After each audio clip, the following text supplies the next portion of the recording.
ইয়া রাসূলুল্লাহ, আমার ঘর একা এক জায়গায় মরুভূমিতে, চারপাশে কোনো বাড়িঘর নাই। আমার বিবি যুবতী,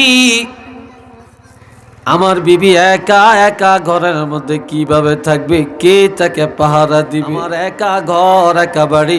আমার স্বামী যুদ্ধের ময়দানে রাসূলের সাথে, আর আনসার সুযোগ পায়া আমার ইজ্জত নষ্ট করার চেষ্টা করার পায় তারা করছে।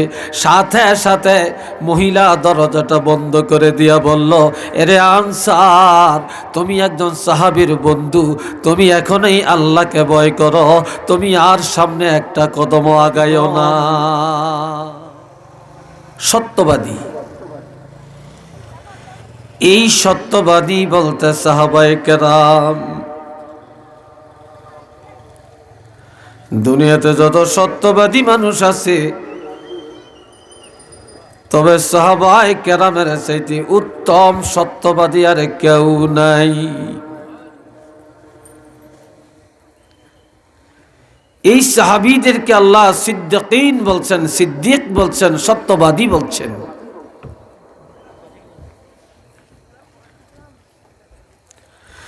ওয়াশ-শুহাদা,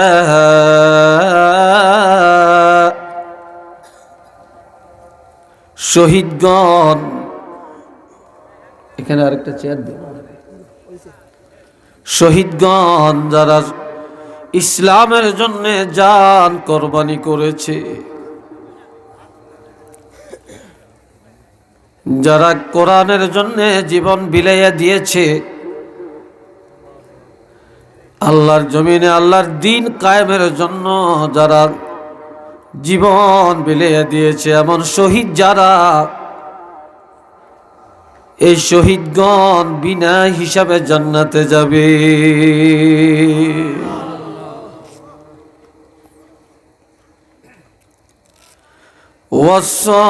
ওয়াস-সালিহিন,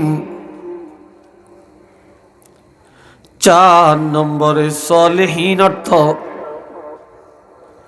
উলামায়ে কেরাম, আউলিয়ায়ে কেরাম, উলামায়ে কেরাম।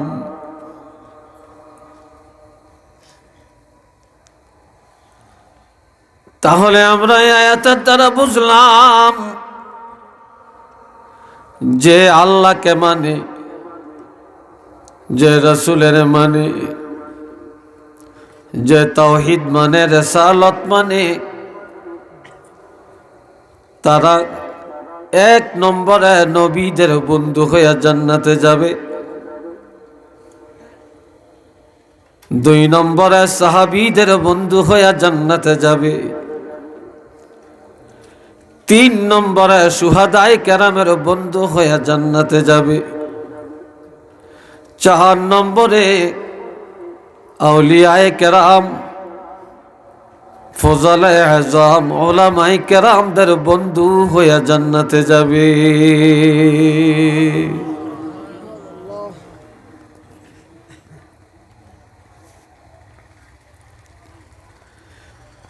দুনিয়ায় অনেক বন্ধু আছে আমাদের, বন্ধুর কোনো শেষ নাই। আর আমার আল্লাহ বলেন, ওয়া হাসুনা উলাইকা রাফিকা।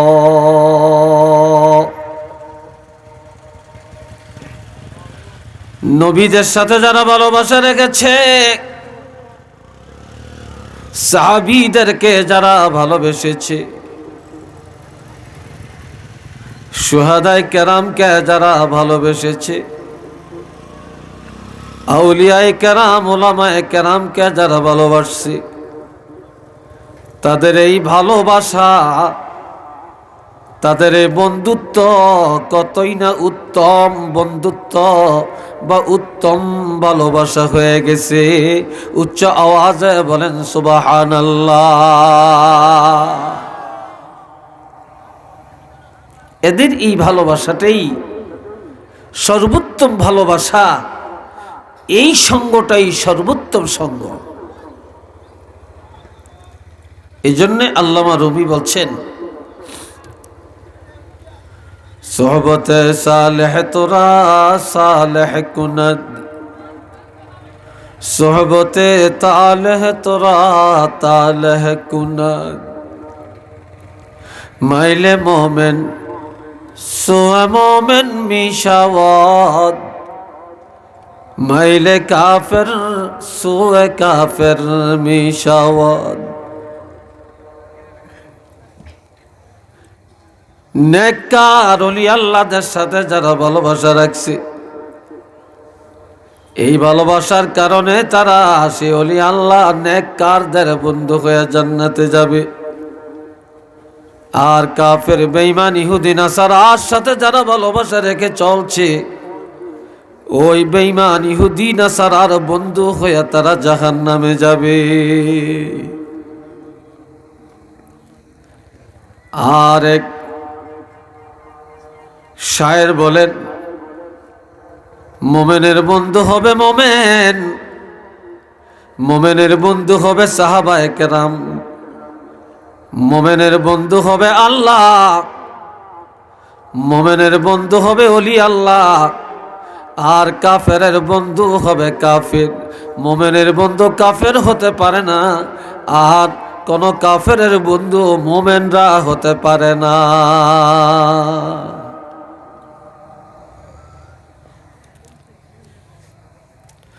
আল্লাহ, এই ভাইয়ের আমার একজন সাহাবীর আদর্শ কেমন? সাহাবায়ে কেরামরা একে অপররা কিভাবে জানতেন?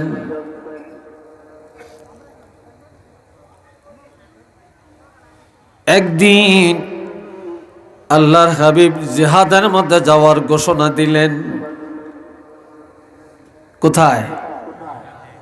আমি কথা জিগাইলে একটু উত্তর দিয়েন, মেনমেন আওয়াজ দিয়েন না। আমরা কি বাঘ মার্কা মুসলমান না বিলাই মার্কা মুসলমান? তো কথা বলেন না কেন? মনে হয় যেন কথা ভিতর থেকে বের হতে চায় না। খিদা লাগছে খুব, মনে হয় সিন্নি টিনি খাওয়াইয়া বইলে ভালো হইতো।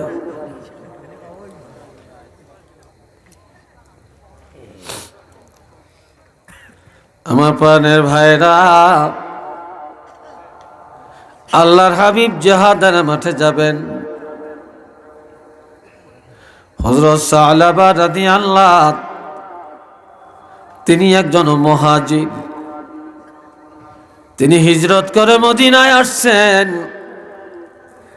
আর মদিনার একজন আনসার, এই মদিনার আনসারের সাথে মুহাজির সাহাবীর একটা বন্ধুত্ব হয়ে গেল।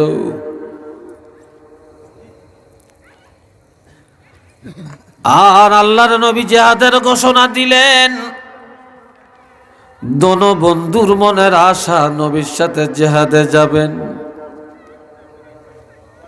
নবীজির সাথে জিহাদে যাবেন। এদিকে কথা হচ্ছে কেন?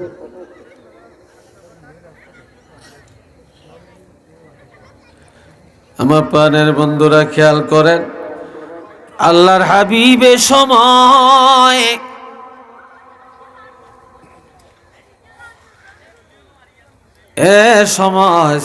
সালাবার নামটা ঘোষণা দিলেন, কিন্তু আনসারের নাম ঘোষণা করলেন না। আনসারের মনের আশা নবীর সাথে জিহাদের মাঠে যাবেন, কিন্তু যাইতে না পেরে মনের ব্যথায় কাঁদেন। নবী তাকে ডাকলেন, আনসার রে তুমি কাঁদো কেন?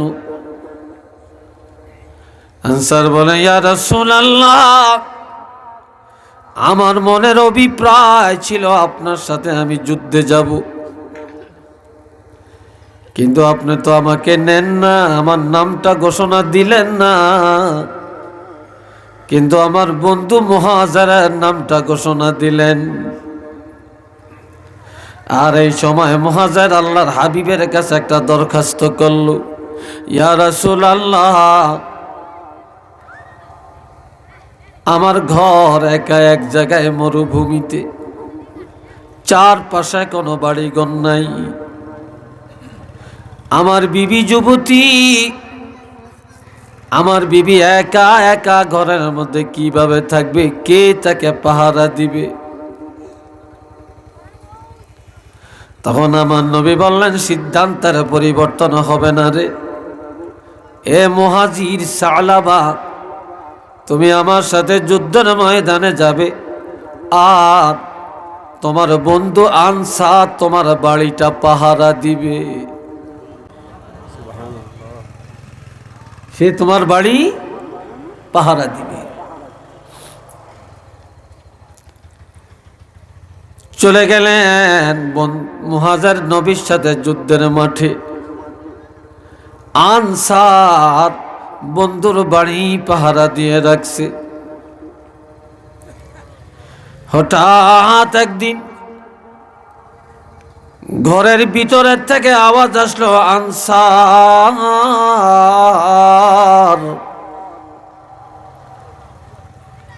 যখন আনসার বলে ডাকটা দিল, আনসার ঘরের পাশে গিয়ে দাঁড়িয়ে গেল। এবার বন্ধুর পরিবার একটা কাগজ লিখে কিছু বাজার সদায়ের কথা কাগজের মধ্যে লিখে দিল। আনসার বাজারে চলে গেলেন, বাজার সদাইগুলো নিয়ে আসলেন।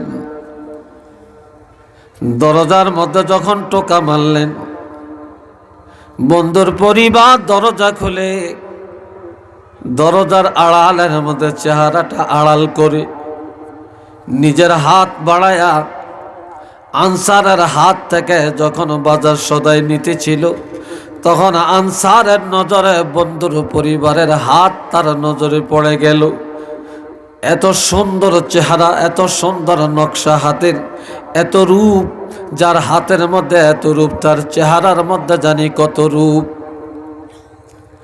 তখন শয়তানের ওয়াসওয়াসায় আনসার ঘরের দরজা খোলা দেখে ঘরের ভিতরে ঢুকার চেষ্টা করলো। এইবার মুহাজিরের স্ত্রী, যুবতী স্ত্রী বুঝে ফেলল আনসারের অন্তরে শয়তান ওয়াসওয়াসা দিচ্ছে।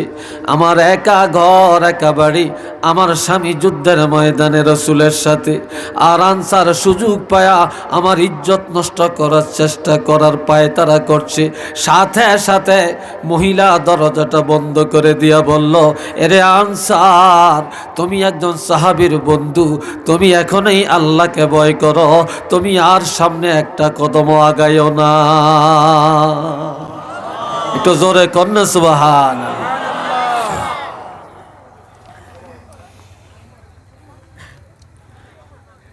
আর সময় আনসার এত লজ্জিত হলো,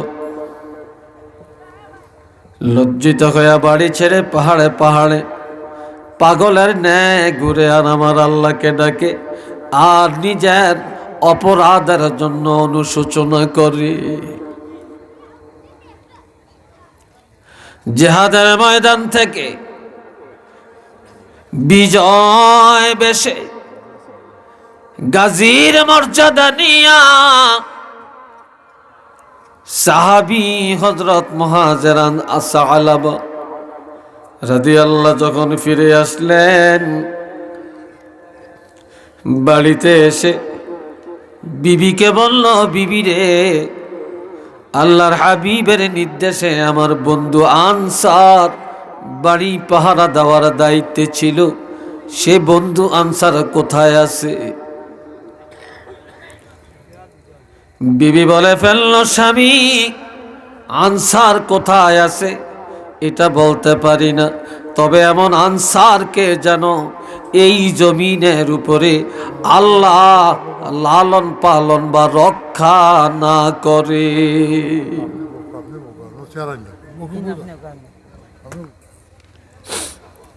বেকেরে সে আরেকটা করিয়ে দেন, তুই তো সারে।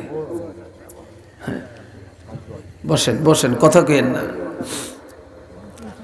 আল্লাহ বুঝতেছেন তো নাকি? হ্যাঁ, খুব খেয়াল করিয়েন। বন্ধুরা রে আমার, বিবি বলে ফেলল আনসারকে যেন আল্লাহ লালন পালন না করে। এটা কঠিন ভাষায় তাকে বরদোয়া করা হলো। সাহাবীর সাথে সাথে বিবিকে একটা ধমক দিয়া বলল, বিবি, এক মুসলমান আর এক মুসলমানের বরদোয়া দিতে নাই। সে যত বড় অপরাধী হোক না কেন, মুসলমানের বৈশিষ্ট্য, সাহাবায়ে কেরামের বৈশিষ্ট্য, আমার নবীর বৈশিষ্ট্য, মুসলমানের বৈশিষ্ট্য হবে অপর মুসলমানের জন্য দোয়া করা, আল্লাহর দরবারে হেদায়েত কামনা করা।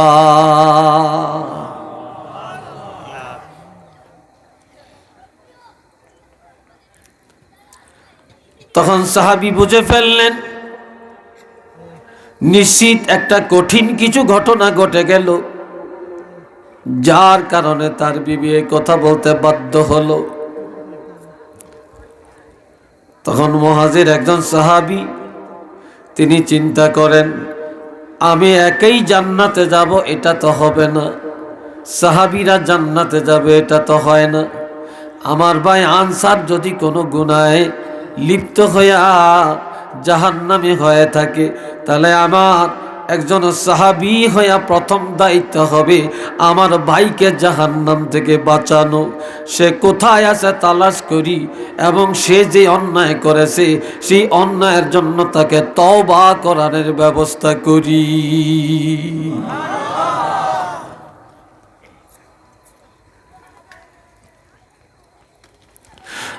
আর সময় পাহাড়ের উপত্যকায় গিয়া দেখে আনসার পাগল বেশে ঘোরাফেরা করছে। ডাক দিয়া বলে, ভাই আনসার রে, কি কারণে আমার বাড়িটা ছেড়ে আসলা? তখন আনসার তাকে জবাব দেয়, বন্ধু মুহাজির, তুমি একজন সাহাবী, তুমি একজন মুহাজির, তুমি একজন যোদ্ধা, তুমি একজন গাজী, কাজে আজকে তুমি কোনোটাতেই এত ভাগ্যবান হতে পারো না, তবে একটা কারণে তুমি বড় ভাগ্যবান হয়েছ। বলে সেটা কি? কয় তুমি সাহাবী, তোমার শান, তোমার মান, তোমার যুদ্ধের বাকপটুতা, তোমার সাহসিকতা, তোমার হিম্মত একটা কারণেই বৃদ্ধি পেয়েছে, সেটা হলো তুমি একটা পৃথিবীর জমিনে একজন দিনদার, পরহেজগার, আল্লাহওয়ালা নারীর বিবি হওয়ার কারণে। একটু চিল্লিয়ে বলেন না সুবহান। বিবির আল্লাহওয়ালা বিবির স্বামী হওয়ার কারণে একটু চিল্লিয়ে বলেন না মারহাবা।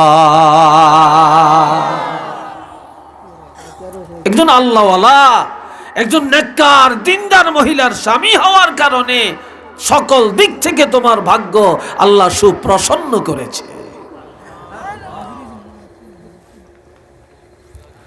আল্লাহ সাথে সাথে বলে ফেললো, আনসার বলে ফেললো, ভাই আমি বাজার সদাই নিয়ে যখন ঘরে আসলাম, তখন শয়তানের ধোঁকায় আমি একটু তোমার বিবির প্রতি আসক্ত হয়ে পড়লাম, যার কারণে আমি ঘরে ঢোকার চেষ্টা করলাম, আল্লাহর হাবিবের নির্দেশে আমি আসলাম, কাজে আমি শানের খেলাপ করে ফেললাম, এত বড় অন্যায় কদম বাড়াইলাম, কাজে আমি কি জবাব আল্লাহর কাছে দেব? আমার উপায় হবে কি? এই জন্যে আমি মাথা নিচু করে করে আমার আল্লাহকে ডাকি। তবে বন্ধুরে, কার কাছে আমাকে নিয়ে যাবে? যাও, এখনই আমাকে তওবা করার ব্যবস্থাটা করে দাও।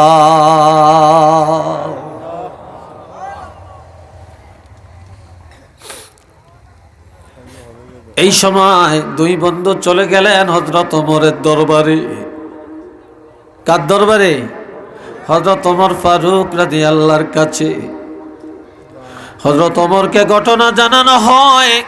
হযরত ওমর বলে, আমি ওমর জানি না কিভাবে আল্লাহ এমন অপরাধী আনসারকে ক্ষমা করবে। চলে যাও, আমার কাছে দেরি করবা না, কারণ আমার ভয় লাগতেছে এমন অপরাধীর কারণে না জানি কোন গজব এসে পড়ে। চলে গেলেন হযরত আবু বকর সিদ্দিকের দরবারে। সিদ্দিক আকবরকে ঘটনা জানায়। হযরত আবু বকর সিদ্দিক রাদিয়াল্লাহু বললেন যে আনসার এত বড় অন্যায় কদম বাড়ালো, এই আনসারকে কিভাবে আল্লাহ ক্ষমা করবে আমি আবু বকর জানি না, তবে আমার থেকে দূর হয়ে যাও, আমার ভয় লাগতেছে এমন অপরাধীর কারণে না জানি কোনো গজব চলে আসে। এরপরে চলে গেলেন আল্লাহর হাবিবের দরবারে। যাকারান নবিয়া সাল্লাল্লাহু আলাইহি ওয়াসাল্লাম, পুরাটা ঘটনা নবীকে জানানো হলো। ফাসাকাতান নবিয়্যু সাল্লাল্লাহু আলাইহি ওয়াসাল্লাম, আল্লাহর হাবিব কোনো কথা না বলে, কোনো জবাব না দিয়ে চুপচাপ করে বসে রইলেন।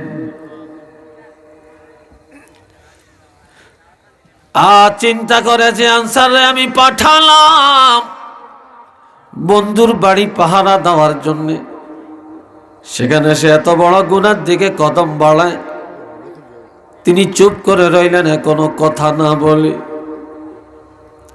তখন হযরত জিবরাইল আমিন এসে আল্লাহর হাবিবের তেলাওয়াত করে শুনাইয়া দেন, আল্লাযীনা ইযা ফাআলু ফাহিশাতান আও যালামু আনফুসাহুম যাকারুল্লাহা ফাস্তাগফিরু লিযুনুবিহিম ওয়া মান ইয়াগফিরুয যুনুবা ইল্লাল্লাহ ওয়া লাম ইউসিররু আলা মা ফাআলু ওয়া হুম ইয়ালামুন।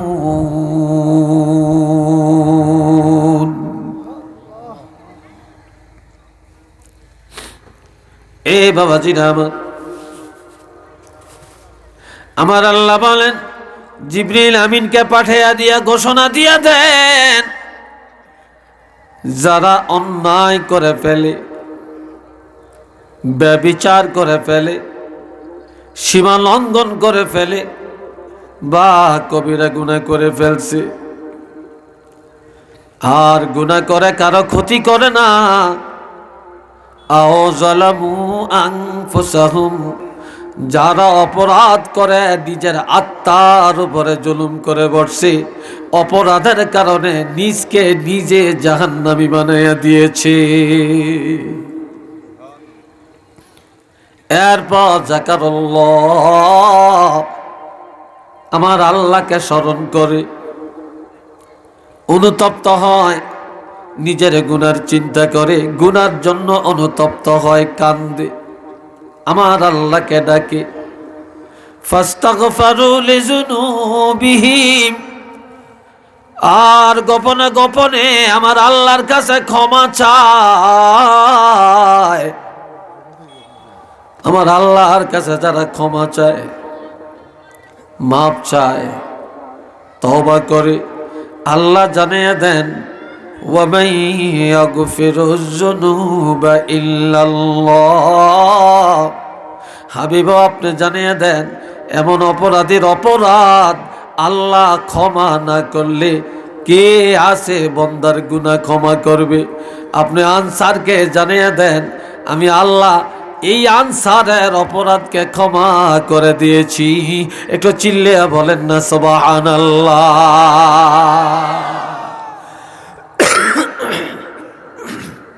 আপনারা কেন এই প্যান্ডেলটা করলেন? আমার খুব বিরক্ত লাগতেছে, এইভাবে ঠান্ডাগুলো আসতেছে।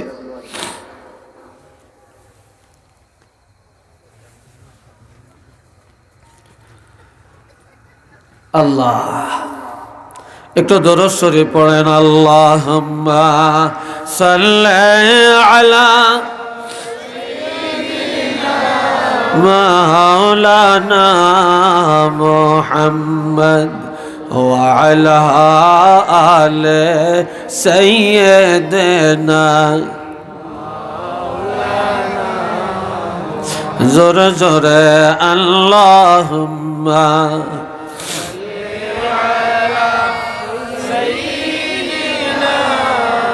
জোরে জোরে মাওলানা মুহাম্মদ সাইয়্যিদনা মাওলানা মুহাম্মদ ওয়ালাম ইউসিররু আলা মা ফাআলু ওয়া হুম ইয়ালামুন।